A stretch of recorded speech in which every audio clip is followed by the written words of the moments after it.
Hi everyone, welcome to my channel. Today I'm going to be sharing with you how I made this beautiful centerpiece using only $30 worth of Trader Joe's flowers. So when you go to Trader Joe's, you're going to want to pick up 5 things. First is greenery. I like these ones for their structure and color. Then 2 focal flowers. In this case, I picked garden roses as well as carnations. Next, you're going to pick 2 filler flowers. These are spray roses. And the last one that I picked up are these stalk bunches. Before you start designing, you're going to want to cut the ends of your stems at a diagonal to make sure that they're nice and fresh, as well as remove any greenery to prevent any bacterial growth in your water. Doing this and cutting the stems at a diagonal ensures that your flowers receive as much water as they can. Next, you're going to pick your vessel. I like picking a vessel with nice height as well as a large enough opening. I also have some chicken wire that I bunched up in a ball. You can also use a floral cage, but I picked chicken wire for today. If you don't have either of these, you can also make a grid out of tape on top of your vessel. Trader Joe's flowers often come with these packs of floral food. You're going to want to put that into your filtered water, give that a good mix. The floral food allows your flowers to last longer. It's also nice to keep a box or a bag next to you for your floral scraps. I always start my arrangements with my greenery. The greenery provides a skeleton where you can base your design off of. I kind of always do a V shape for my arrangements. I find that it adds a more of a natural element to the floral arrangement and it doesn't seem as stiff.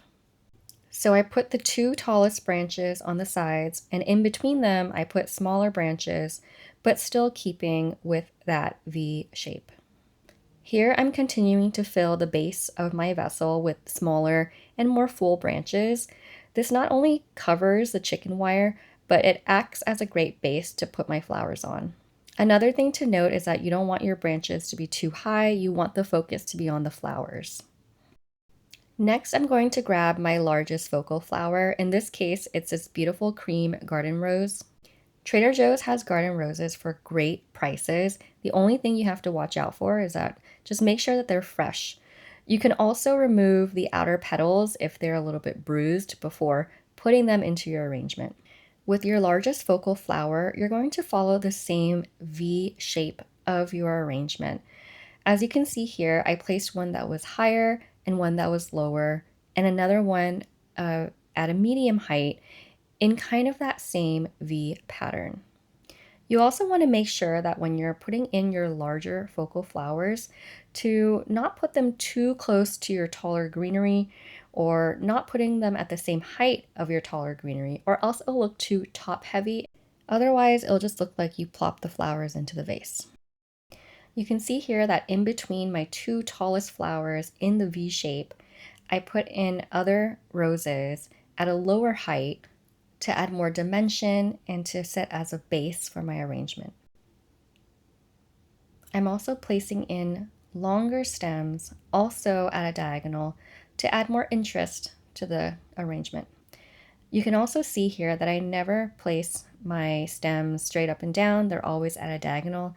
It makes it so the arrangement looks more natural and whimsical. Again, the arrangement follows a V pattern with the longer greenery as well as the longer stems on the sides. Next, you're going to grab your second largest focal flower.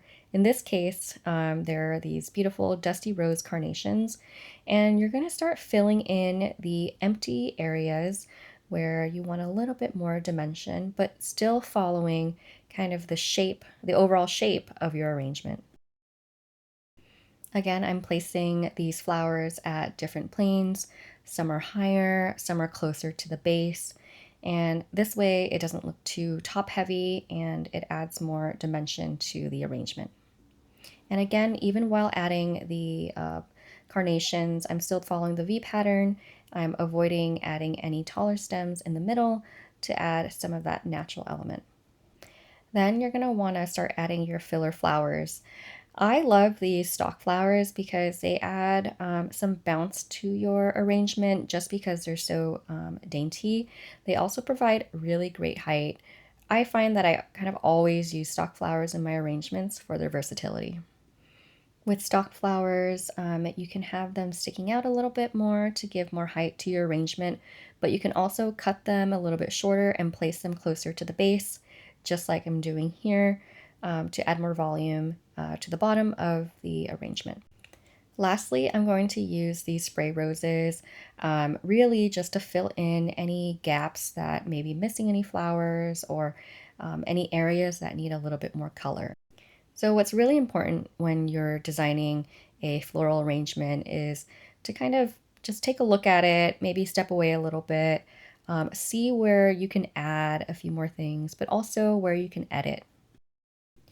For example, you don't want to have too many flowers of the same color in one area. You want to make sure it's balanced. So I always find myself kind of taking out some flowers, putting them in different spots, just to make sure that the arrangement flows a little bit better and that it's not too bulky in one area. As you can see here, I'm adding some more stock flowers to add more height, a little bit more towards the center of the arrangement. I always like to keep a few of my height flowers, in this case stock flowers, on hand to fill in any areas that I want more height to finish off the arrangement. So with the finished product, you can kind of see the outline of the V shape with just a little bit more fullness.